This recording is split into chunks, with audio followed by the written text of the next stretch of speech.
Be in tune with yourself, with your body, and the environment. The environment is your body, and your body is the environment. We're breathing the environment, we're drinking the environment. We're literally all just one.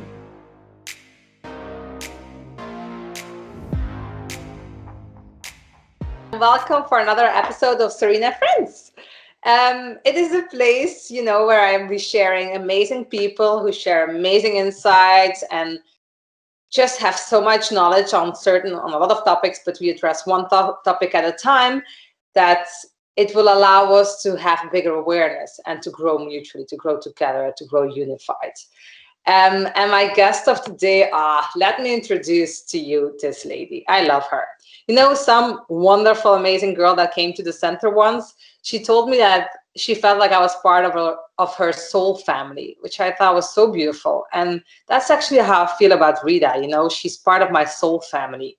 We lived together in India, and it was like our energies just supported each other. We were there for one another when we needed. We lifted each other up. It was just such a nice time, and the exact blend. When you meet somebody and you're like, wow, that is the person I needed right now. Thank you, universe. Thank you, God, so much. So that was what I experienced with Rita. And the funny thing is she came to the center in Varkala. She came up by accident because she lost her glasses. So she came up by accident, and the force she entered with, it was, whew, she was there. So I was like, whoa, what? I felt so humbled immediately. She gave me like, this you could do differently, this you could do differently. So I called her my eco hunter. She just gives so much advice how to live a life with less or even zero waste. And that is so, so important. It is a topic we all talk about today, right? So the climate change, the how can we do better? Like what is real today is not our reality tomorrow. How can we make sure that our reality tomorrow, the reality we are creating for our children, our grandchildren, our children, how can we make sure that that is a beautiful world in harmony with love, unified between humans, unified between nature, unified between the universe and our souls. And I think she is a very important person on that path. So she, as a young child, already started to protect nature and the earth. And I think that is so impressive that as a young child, she already was connected with her own soul, and that towards nature, very protective of our earth, of our planet. So it is so amazing, I think. And you will meet her and feel her energy, and immediately I think you will catch on, okay, I can do things differently as well. Let me just learn. Let me learn. Allow me to learn, and she will teach you a lot.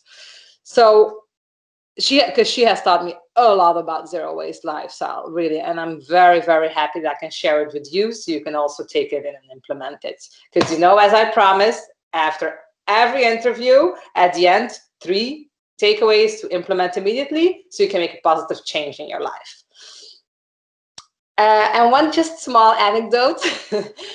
I love it when you go, so with Rita, when you go to a restaurant or to a place and she notices that people are actually using or creating waste, then she'll be like, she'll kindly say, did you know that you could actually avoid waste or completely eliminate this waste by doing this or this or this? So she gives all the options. So it's very easy then to make a change because you don't even have to research anymore. She just tells you, which is amazing. Just simple tricks, how to make small changes that are immensely important on nature and our lives as well. So come on, Rita, show your beautiful face. How are you, sweetie? Hi, I'm good. How are you? I'm good. I'm good. Thank you so much, first of all, for having this conversation with me and for sharing what you have learned from such a young age already. Um, like, how did you get into that? How did you become so passionate about living a zero waste lifestyle? I get asked this question a fair bit, and I actually sat with myself once and I just thought, how or when was like the first what influenced me the most, and it's actually quite funny. There was a cartoon that I used to watch as a child that was Captain Planet. I don't know. This is in Australia. I don't know if anyone else knows about it, but it was about this hero who used to always fight pollution. There was always, the bad guy who used to pollute rivers, and just watching it as a child, it was so devastating to see the dark colors when the world was polluted, and then just to see the complete change when this superhero came along and just, swept the rivers clean and so forth. So that was, I think, my very first like trigger to awareness uh, as a child, and just witnessing things around me. I guess I just had a very large imagination, is that the word? Just a very broad imagination. So I would imagine, like, okay, all this rubbish that we're throwing away, where is it going? And I could just imagine mountains and mountains and mountains of garbage as a child. And I'd be like, Wow. okay, and then living in Australia, we're further educated sometimes in school, and we hear things on TV, and then I started to understand, okay, so plastic's not decomposing, food decomposes if it's out of plastic bags. And so that helped me start to slowly shift my life and my lifestyle within the home and household. I used to be very upset if people weren't recycling right and so forth.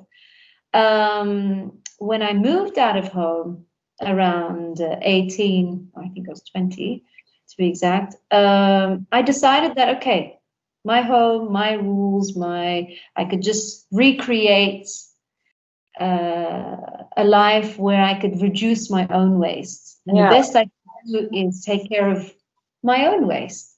So I started simply with not using plastic bags. And then as I started to learn and grow more, okay, plastic straws are affecting our sea turtles. Okay, so no need for a straw. And then people started selling metal straws. So I was like, okay, we could use metal straws. Then I was realizing that the paper cups that we use for coffee, takeaway coffee, are actually not paper. They were lined with plastic. Mm. I was like, okay, well, that should be eliminated. There must be another solution. So I thought, okay, why don't I just bring my own mug to the cafe? That I always go to the same cafe if I wanted to take it away. So I would take my own mug. It doesn't have to be one with a lid. It depends. If you drive, of course, you'd get one that is suitable for Yeah. a bump.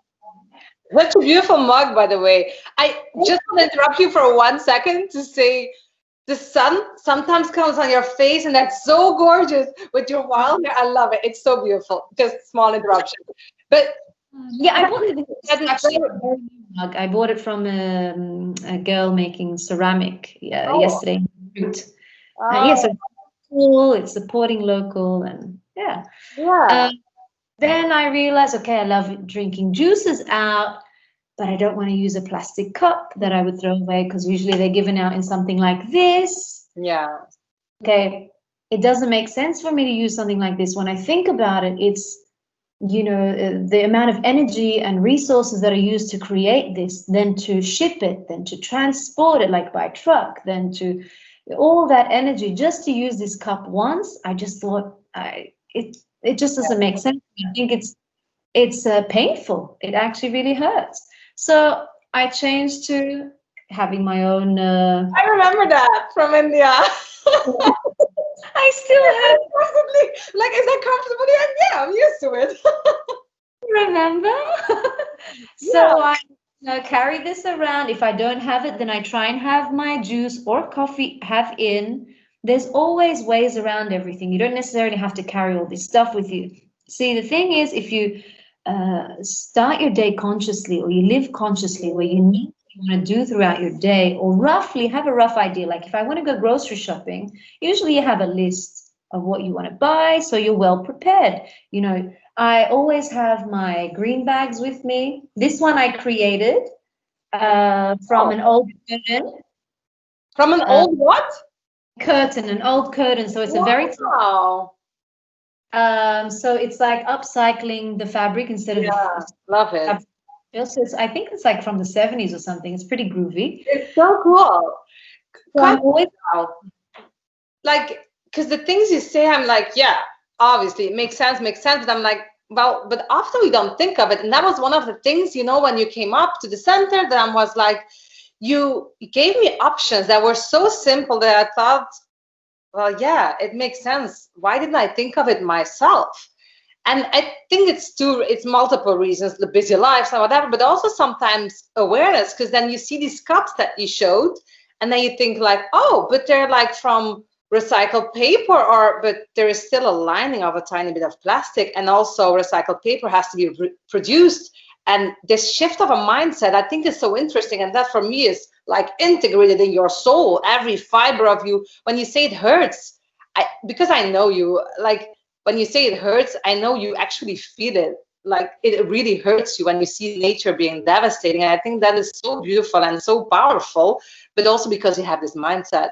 Like, you change your mindset step by step, because you don't want to do that anymore to nature. Or, well, for you it was a young age, but still, I think that's very important to know that it's a mindset. And these beautiful examples you give, everybody can do. There is nothing complicated about it. just take practice sometimes, and it takes a little bit of effort to begin with, but then it becomes a habit. So Yeah. that's what conscious habit, and you actually start to feel better, like without bringing all this garbage home, like plastic wrapping and all that. So you have to dispose of. You're like, oh, I've got no rubbish by the end of my, unpacking of all my groceries or whatever. Yeah, that is an amazing feeling. Yeah.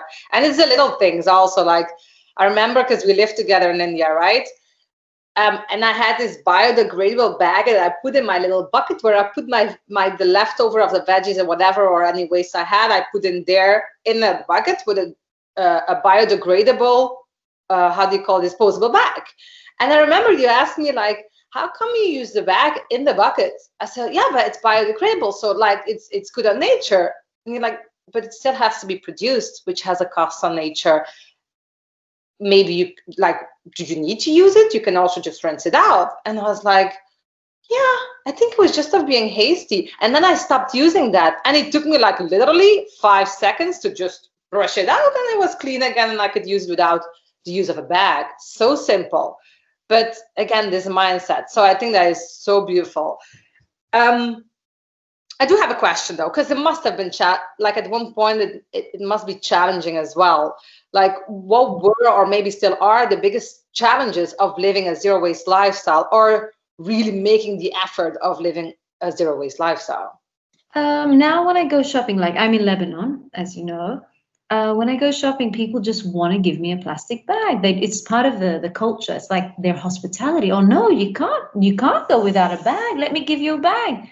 Oh, let's put it in a bag so it doesn't dirty your bag. And I try and explain, there's no need, please, it's okay. So it's this constant, like, so I found myself shopping at the same places, because eventually those people start to understand that, oh, this woman doesn't use bags. So I go to the same or a few different veggie stores, and they're now very accepting of it, and they love the idea. They're like, oh, we wish a lot of our customers were like this. Because now, with our economic crisis, a lot of this plastic is actually costing them a lot of money. So now that it's hurting their pocket, they're starting to realize, like, oh, well, it makes sense not to use these plastic bags or to use these plastic containers. Like, for instance, I buy dates, which I love. I've got a sweet tooth. They come in a plastic container. I don't have an example here, but I always take my own container and ask them to empty that container into mine, or if they haven't packed a container, because they buy them in bulk and they pack them. Yeah. They haven't packed a container, just to place me half a kilo or a kilo in my container. They love the idea, because now those containers cost them like 500 lira, which is a dent in their pocket, over time. So I always walk in now with this container, fill it up, and then just, yeah, that's it. Yeah, I did that too the other day, and because of you, because you inspired me to do that. And in the beginning, I felt like, oh, the weird one with the container walking in the store. And then actually, once you've done it, it becomes so, uh, like, as you said, it gives a good feeling. Like, there's nothing special. You just bring a container. It just reduces a packet. Like, there's nothing. It's just doing the good thing, doing what is right. And so simple, but that mindset, right? Because we feel like, oh, we're going to be the weird one because we're not used to it. But then at one time or at one point, hopefully, life will be just that. Everybody will bring their container, and that's just something that everybody does. And that's what they used to do about 2 generations ago. My grandparents used to have their cotton bags. They used to buy used to take their jars to buy their nuts or whatever from a food store because everything would come in bulk in sacks. Yeah. It's only like 2 generations forward that people have just become so like, what's the word? Expendable? Is that the word? Yeah. I think it's a fast economy, like fast consumption. So because they believe they have such a fast life and they're too busy, but too busy for what? That's always my question. Why are we rushing? If we slow down, which actually helps us overall, then we are able to plan for these. And too busy for the environment that gives you the air that you breathe, the water that you drink, and the food that you eat. Why are we working? To eat, to live, to breathe, to drink? So why aren't we respecting this beautiful thing, nature, that is continuously giving us our survival? That is so true. Wow. Oh, that's so beautiful. I just feel like we really need to just slow down. That's the main problem I find with a lot of people. And it's understandable because we're caught up in the idea that we must be busy, we must be rushing, we must consume. If we're not consuming enough, there's something wrong. Yeah. So, and a lot of the zero waste things that I've noticed I speak about is related to food and drinks. Most of the rubbish we create. Our waste, most of our waste is 60% organic matter, which can biodegrade. So the rest is like packaging here and there. We can reduce that by a lot if we just live a little bit more consciously and if we just slow down, I think. So that you think if we as humanity slows down, create bigger awareness, and that would automatically make life also more sustainable, like because, yeah. And you would have noticed that. I feel like COVID has slowed us down a bit, has made us more consciously. I've learned so many things that I would probably not have done when I was back home in Australia. I was also like, I guess, consuming, even though zero waste, I was just, rather than pickling my own food, I was just, it's easy. Just go and get your pickles from your local grocer or whatever. Tell me, share that, because I want to share that pickling of the food or the, what's it called, the sauerkraut that normally most people like in Belgium or in Europe. I've only seen it in plastic bags or maybe even in jars, but still it also is it is with a wrapping that you buy it. But you taught me how to make it just from buying cabbage, only that, no waste, and you have this delicious results. Like, how did you make that shift? You just thought, I'm gonna try it, or you saw, like, what did that make? Like, what made that happen? I think I fell in love with sauerkraut. Believe it or not, either it was in a market in Italy or was I in Spain? I can't remember. This was a few years ago. This is about 10 years ago now. Wow, time flies. And I was just I loved the flavor and taste. And then as I grew older, I understood that it was a fermented food and it was really good for you. And then I did a bit more reading and I realized, you just rub a bit of salt in this cabbage and jar it for a little while and burp it every now and then. And before you know it, you have sauerkraut. Yeah. So, I've actually got a... I love that. What? You can take as much as you want. Look, it's actually, I think it needs to be burped.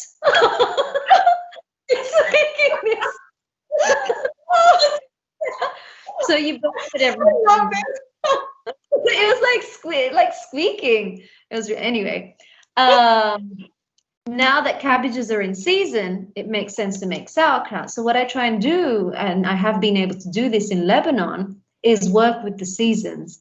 That way we're reducing our waste and we're reducing our impact on the environment. So I try as hard as I can, and sometimes it's not so possible. We've got to take it easy on ourselves to purchase produce that is locally grown or as close or local as possible. Now that I'm in the Middle East, and work with the seasons. Like another thing at the moment is turnips and beetroot. They're in season because we're actually in winter. You're in winter too. I forget because obviously you're in the southern hemisphere and you're like, oh. So I've been pickling as much as I can, preparing myself for the winter season and with whatever there is available. Some things like I learned the other day, sweet potato isn't grown in Lebanon, but it's grown in Egypt. So I'm like, okay, I can forgive myself. You know, Egypt is around the corner, I guess, as long as it's not coming from, South America or somewhere that's far where you have to ship the food and the vegetables. I try as much as I can or as hard as I can, wherever I am in the world, to shop and eat locally. Yeah. Just to my carbon footprint. Right. Is that, yeah.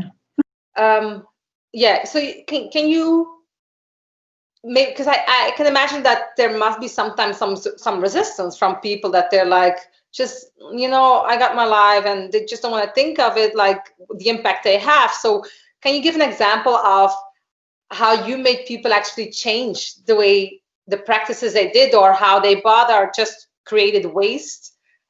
Just by sharing what you know. Do you have any examples of that? So I've had people ask me, like, why do you bother carrying a 1 liter bottle around with you? Isn't it heavy? Like, why don't you just get one as you go along? And I just said, most of the time, it makes sense to carry a bottle because I need water throughout my day. Yeah. Now with the crisis, people started to complain about how expensive these plastic bottles have become, because plastic bottles are imported, of course. And so people have slowly shifted from plastic bottles to refillable bottles. And a lot of people come back and say, look, you have a point there. It does make sense to. It does, yes, for sure. Yeah, and I also remember when you came up and in the center, and we were still using packaged coconut milk. We tried actually to get locally made coconut milk, but we couldn't find anybody. And then you came up. Can you just share that story? Because I think it's so funny. I saw that you're using coconut milk, and I was just like, I'm sure that packaged milk has preservatives. Was it one that had preservatives? I'm not sure. The least one, but yeah, it still had preservatives, and it was packaged. We tried to do our best to stay as local and non-packaged, but that was a packaged thing. Yeah, a little bit of preservatives. It was the least in the shop, but still it had, yeah. And then I was like, but we're in India, like coconut milk, especially in Kerala, like Kerala's, the name Kerala is coconut. I guess from coconut. We're in the land of coconut. What are you doing buying packaged coconut milk? Yeah. And then I think you were like, well, what do you expect us to do? And I was like, we can look for a lady very easily, a stay-at-home mom or someone who has a small store or something around that could possibly have enough time in her day or morning to make us some milk. So I basically went around the corner, literally, and literally, yeah. We asked her how much, and I think it worked out to be cheaper, didn't it? It did, or maybe a little bit more expensive. I'm not sure, but it didn't even matter. Yeah. But we employed a lady. Yeah. Which was great. And I think, she gave us not only coconut milk, but shredded coconut. Yes. So if you did it more, I think you got both products. So it was. Yeah, exactly. Actually, the value I had for the money was better. And it was so nice because it was just, I remember I asked you, like, would you mind looking for somebody? Because I tried, I didn't like it, I didn't succeed. And you're like, yeah, sure. And then you found this lady right around the corner. And I passed her every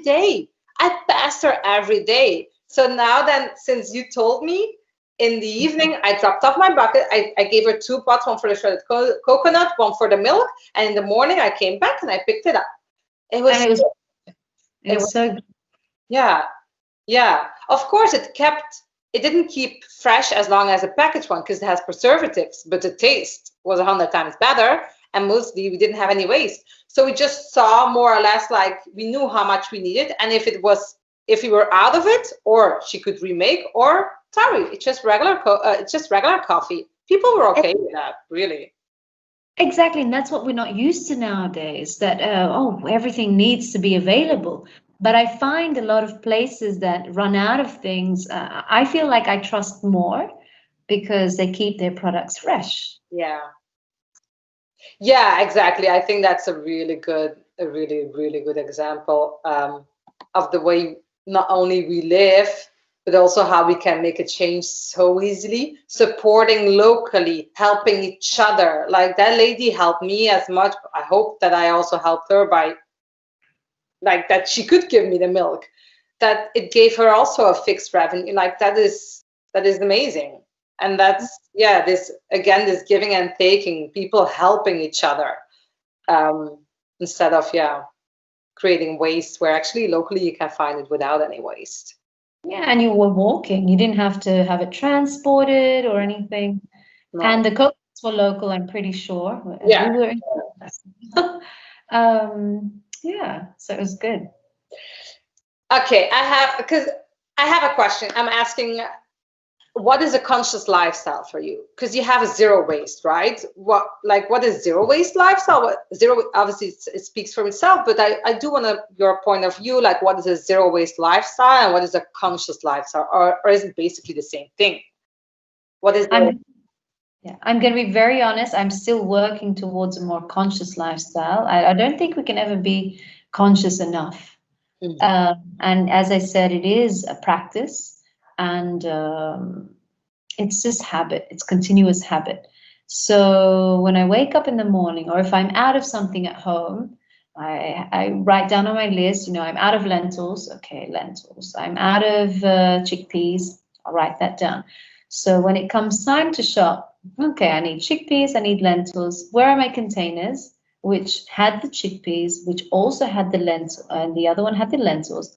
I packed them in my bag, and I head down to the local store that sells a lot of these things like rice, lentils, chickpeas in large bags, where you could just scoop into a plastic bag. But when you take your container, they're happy to weigh the container, place your lentils or whatever product in the container and minus the weight of your container. Like, for example, so these are my lentils. And once my lentils run out, I just take the same container. If it needs washing out, of course, I wash it out. Yeah. Oh. So I'm all stocked up. I love that. Yeah. So it's just about, as I said, slowing down. It just makes things easier and better, and in the home, and it makes sense to me.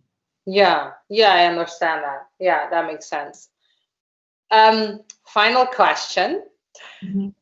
As I promised, what are 3 immediately implementable takeaways that the people that are listening can integrate into their life today, if need be? Like 3 practical things of reducing your waste and getting towards a zero waste lifestyle. It's going to be hard for me to keep it limited to 3, but I'm going to try. I think most people, especially in Europe, have their own bottles that they carry around. So maybe that I won't include that into 3. And I'm sure a lot of people in Europe have their coffees in and don't take it away. But in Australia, I find that people are always in a hurry, and they, even if their office is above the cafe, I've worked in cafes back home. They want a takeaway cup every single day. So maybe just having your own cup. If you're in an office, you can keep your cup on your desk, just rinse it out, wash it out, and take it down to your local cafe if you're always taking away. Yeah, another thing that I find quite wasteful is people buying packaged soap when we have so many beautiful soaps made locally. Like now that I'm in Lebanon, most of our soaps here are made from olive oil. And it just makes sense to buy a beautiful bar of soap that you can use without the packaging. I bought these recently. Oh, They're made. they're always so beautiful, I think, the soaps, huh? The Yeah, raw look at, I soaps. can hang this on my shower when Yeah. it's Yeah. um, so to reduce your packaging, you can go for something that's unpackaged, like soap, or some soaps come in paper packaging. Try and avoid the ones that come in plastic. What I found, most of the supermarket, if you can't find locally made soap, most of the supermarket soaps that are good for your skin, consciously packaged in paper, if that makes sense. Like soaps that are of good quality or whatever. And you want to respect your body, respect your skin. So buy something that's good for you. Read what's in it. Another thing too, um, is with the soap. So this is still my second second takeaway. Is, because you need a scrubber with the soap. I This is know. they're grown here in Lebanon. In India, a similar thing is the coconut husk. So we can, I cut this up and I use it for my dishes, and I also use it to scrub my skin. Obviously, not the same one. No. I don't wash my body, then wash my dishes with the same. But, yeah, so I always think, okay, what's going to happen to this once I'm done with it? This I can just throw into my garden and it disappears. It biodegrades. It's from a plant. It's a loafer. Yeah. Sometimes you find seeds in it too. It's really interesting. Um, Another thing, well, with the soaps also, you can buy unpackaged deodorants these days. Yeah, I have one as well. It's I think it's so much nicer on my skin. Yeah, It's a long time before I used like a mineral stick, but it was still in plastic. It was natural already, but it was still like wrapped in a hard plastic to preserve the mineral, you know? And then I switched also to these blocks of the deodorant, and it's so gentle on my skin. But it's just getting used to it as well. I never thought of, I didn't even know that existed like years back. I really didn't know that that was possible to yeah. buy. There's you in India. Did I show you the sticks that I bought when I was back there? I'm not Yeah. sure. Maybe it's there. Yeah, I don't remember. The one what? They were wrapped in like cardboard paper, and it was Oh like yes, yeah, yeah. They're pretty. They were very pretty, but it's still a cardboard paper. You know, it's still packaging. You can buy it like the soap you showed, packaged, and just buy a reusable container to keep that. Um, exactly. Yeah, so this is the cube that's my deodorant mm, that I just use. And I think I sent you something recently about sometimes our body doesn't need deodorant. So just spend some time with your body. And mm. usually, if maybe this is a bit too much information, but if you smell certain things, that's your body telling you something about your digestive system or what's going on inside your body. So maybe it means that you need to change something in your habits internally. But Well, that's conscious lifestyle. What you're explaining now. That is conscious living. exactly. So be in tune with yourself, with your body and the environment. The environment is your body, and your body is the environment. We're breathing the environment, we're drinking the environment. We're literally all just one. We're sharing everything. So beautiful. Wow. Uh, Another thing, which still is in number two, Ah, is toothbrush. that mine? Is that from Serene? Yes. What is toothbrush? Once I'm done with this, if I'm growing a certain plant, I just stick it into the soil and just wrap my plant around it and Wow. stabilize. And then eventually it biodegrades Yeah. and back to the earth. But the only thing is the bristles. But what can we do? We can Yeah. only as much as we can. Yeah, it's the only thing they haven't found a suitable replacement for yet that wouldn't be hurtful for the thing, but they're working on that. So I think that is the best alternative there is. Well, to be honest, in the Middle East, there's a better alternative. But Oh, I give it to my dog for his teeth. But It's actually 7,000 years old. We've been using it for 7,000 years.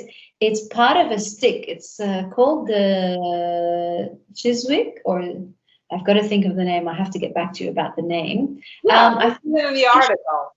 I can show you an example if my dog hasn't chewed it up yet. Give me 1 second. Yeah, before I say, wow, that's amazing. Okay, very curious now. But my dog has chewed it up. So I use this for my dog as dental hygiene. So I'm not using packaged dog food, dog stuff. And what is it? You chew it and then? Yeah, and it cleans your teeth. I don't think it's as effective as a toothbrush, but it's another alternative. It smells really good. Yeah, say the name. Say, like, text me the name later on, and then I can integrate it. Yeah, yes, I think that's what we should do. I'll text you the name. So there's one other thing that I want to speak about, and I've tried to speak about it in the Middle East, but women don't feel very comfortable just as yet with this product. So instead of using pads and tampons, which I find quite wasteful, because the pads are made from cotton. These cotton plants need lots of water to be produced and farmed and whatever, then harvested, then thrown into a pan. Then, the whole process, and plastic lining, and then packaging them, then trucking, transporting them elsewhere. So I've switched to a cup, a menstrual cup. I remember when I showed you this, you're like, what?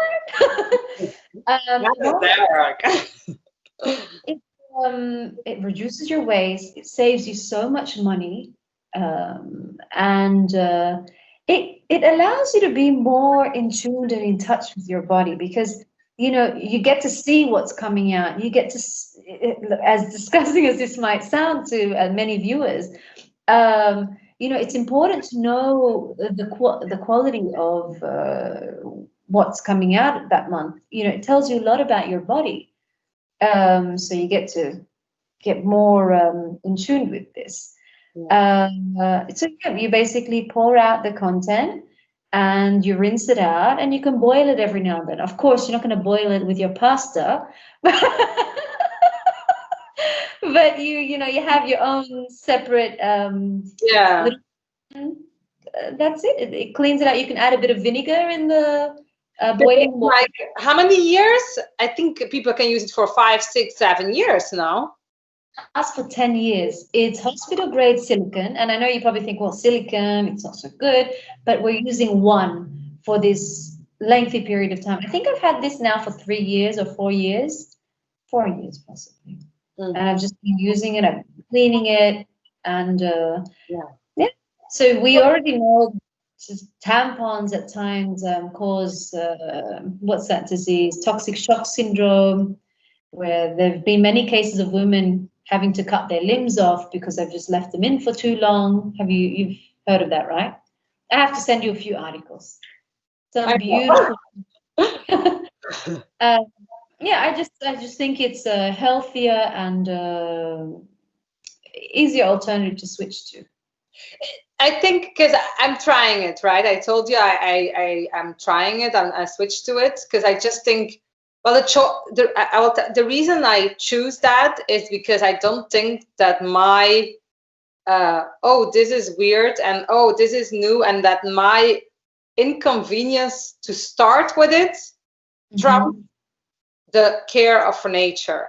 And it is true that the waste of the pads and the tampons is it's enormous, because you cannot avoid it. Every month every woman has, like, here we are again, like it is there. It's nothing you can avoid or change that is not there. And I think with this cup, it is getting used to it. We're not gonna lie, we're not used to it. When you try it first, you're gonna need some time to adjust, because all of a sudden it's a different, but it's only that, it's time to adjust, and then it's a new habit.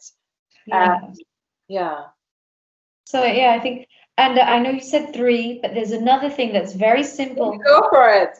Well, bags. You can make one. You can buy one. You can find them anywhere. Just a cloth bag. try and find something that's recycled or made out of cotton and not. Some of them are made out of plastic or synthetic Oh yeah, fabrics. natural fiber, natural Natural fiber bag. fiber. Yeah. And they're, pretty cool. They look a lot better than plastic bags, that's for sure. And you can fit so many things in there. And you can buy ones that match your outfit. You can, it's a great way to reduce your plastic waste if you're not ready to go for the jars and all the other Yeah, things. and the good thing is because in Europe, a lot of people integrate to taking their own bag, but it's the reusable bags of the store, which is still better. Don't get me wrong; it's still better than a plastic bag every day, every now and then. It's a reusable bag of the store, but it's still like not natural in the sense. For instance, a cotton bag, an organic cotton bag, obviously, like that organic cotton bag reduces a lot of harmful, like the water waste and everything. That's another topic. But so organic cotton bag, or as you did, upcycling. What do I still have lying around? Maybe a big scarf. You can even you don't even have to stitch it. Like you put, what's it called? Knots? No, like you bow them together and that's it.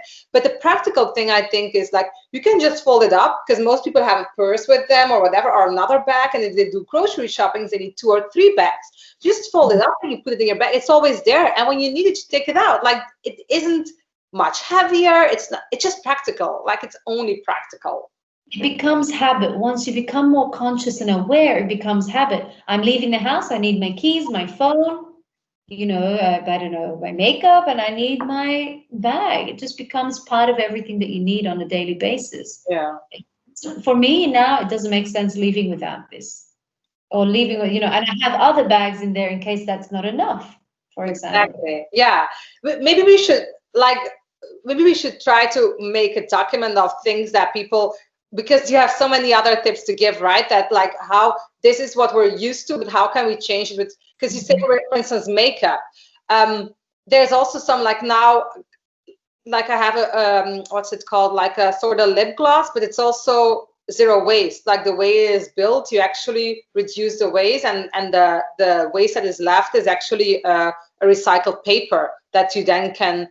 But there are other things as well, of things that are biodegradable, or like there's options out there. But I do recognize that it demands a lot of research. So why don't we facilitate that by the things we know, that things you know, because you know a lot about this, and just make like a document like this, and then we can share it also online, and people can have that to just check out the box. Yeah, and I'm also open to other things that people are doing. I always love to see there's always many other ways to reduce your waste. And I think this is a process where we're continuously learning. We never know enough, I think. No, so true. Oh, amazing. Thank you so much. I thought it was very nice conversation. It was interesting. I could see a beautiful face. I'm always happy to see your face.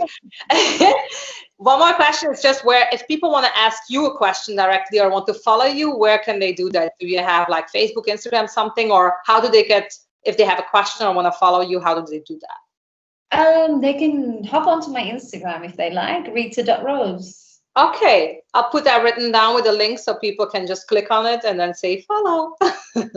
More than happy to answer questions. It's something I love talking about. I probably talk a bit too much about it. No, I disagree. I love that. I love it when you share. Thank you so much, Rita. Thank you so much. Thank you. Love you.